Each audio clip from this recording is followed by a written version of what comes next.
Jack the Ripper Shonen Ai. Ooh, Yaoi review. Hi everybody, it's Corbin, and today we are going to read Devil and the Realist, Volume 8 by Utako Yukihiro and Madoka Takadono. Alright, we'll read the book, we shall delve into it, and torn by his feelings for William and his duty to the Seraphim Michael, Uriel considers Metatron's request for aid in staging a heavenly coup.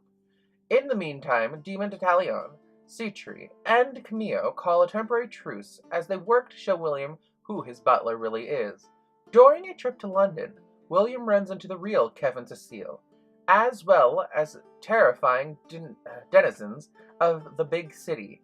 How long could Uriel hide his true identity? Amid the chaos, you can run, but you can't hide. This is rated teen and is published by 7 Seas LLC.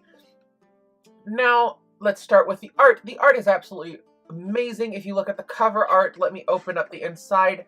It usually starts with a kind of synopsis, kind of note thing, and gives you a beautiful full page of art, of colored art, and then another copy of the inside cover in full color right here.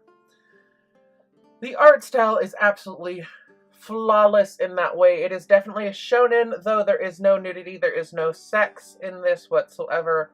I did thoroughly enjoy this, and I do love the art style in this one. This is exactly my jam when it comes to the art style. It does have mild violence in it, which is something to bear in mind, but it's nothing to really write home about. You only see, well, the Jack the Ripper killings done via a demon. So that's an interesting thing. Now, as far as plot goes, it's been a few months since I've read these, so I was a little thrown when I started reading them again, and it's purely because I did not remember ending off where it ends off chronologically. So in this one, we are reintroduced to everybody, and we are people talking about William Twinnie's birthday, which I, for the life of me, thought Twinnie had a birthday maybe 2 volumes ago, but I was wrong. So they're talking about Twinnie going to London, as he always does for his birthday, with his friends and with Kevin, his butler. And he says yes, he's all happy, he's excited, and he is using this opportunity to be in London to do research to take down the demons and prove that they actually are not really mystical beings, but things bound to the earth and the way the earth works. None of that happens, of course. He makes it to London. That's about the only thing. None of his plans really follow through. He starts to make realizations about his butler, Kevin, and he starts to have horrific nightmares of an angel that looks identical to Kevin, torturing and killing him, or Solomon. And we're kind of left at a very interesting plot point where he discovers that Kevin is not Kevin, but actually turns out to be an angel. And that's literally where they leave it standing, and he's like, Kevin? It is an absolute shock, because Kevin ends up saving him from a demon who's about to kill him, Jack the Ripper. Okay. It was, storyline-wise, amazing. I mean, I kind of smushed it together and left out a few things. Absolutely amazing.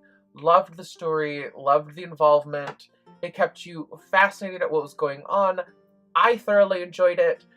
I love this series for the fact that the plot line does stay very dynamic. It does stay very interesting. You very rarely find a dry moment within Devil and the Realist, and that is a good thing. What I don't like, though, is it does give you a synopsis of what's going on.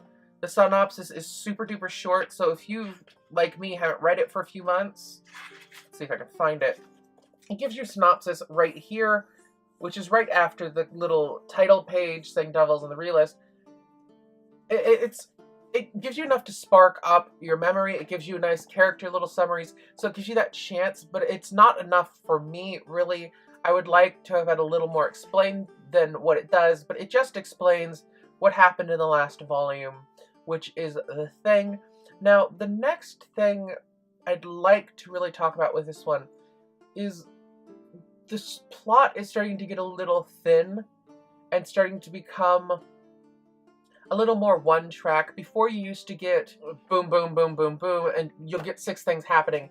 But in this one, it's now kind of boiled down to it just doing one plot line, one range of emotion, one kind of feeling, and which is fine. I mean, that's fine. That tends to be what most books do. But it made it was still fast-paced, but there wasn't enough diversity to keep it really interesting for me. As far as adding this into your collection, I'd highly encourage you to.